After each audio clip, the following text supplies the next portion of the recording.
Imagine creating a genre so powerful that more than 50 years later, the entire world is still dancing to his descendants. A sound that would inspire everyone from Burna Boy to Wizkid to Beyonce to Drake and countless musicians across the globe. But now here's the plot twist. Fela Kuti never set out to create a new genre. He was simply searching for his identity, and then he discovered what will change African music forever. Now this is the incredible story of how one man transformed jazz, high life, Yoruba traditions, American funk and political revolution into a movement known as Afrobeat. And no, Afrobeat is not the same thing as today's Afrobeat, which has an S at the end. So let's go back to where it all began. Let me take you back to October 15th, 1938. A baby named Olufela Olusegun Oladotun Ransom Kuti was born in Abeokuta, southwestern part of Nigeria. He wasn't born into an ordinary family. His father, a reverend called Israel Ransom Kuti, was an educator, a minister, and an accomplished pianist, and his mother, Fumilayo Ransom Kuti, was one of Africa's most influential women's rights activists and anti-colonial leader. So, growing up in a household like this meant two things.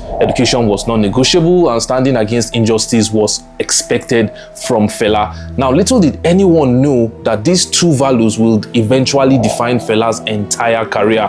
Although music surrounded him from childhood, politics surrounded him just as much. His mother constantly challenged British colonial authorities. His father filled the house with classical music, and young Fela absorbed both. One day, they would initially just make everything collide, and he would become the legend that we know today.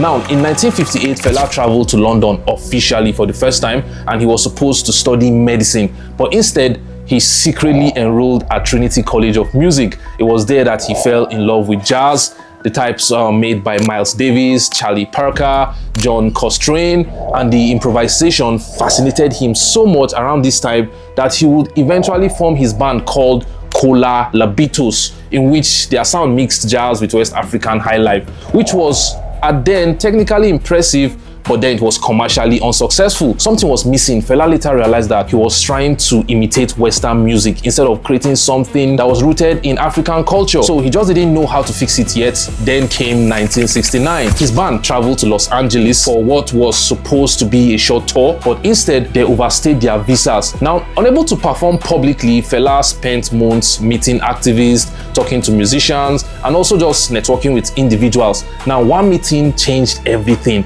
A young activist named Sandra Smith, later known as Sandra Isidore, introduced him to the writings of Malcolm X, Angela Davis, Martin Luther, and Black Power philosophy. And for the first time, Fela began seeing Africa through African eyes.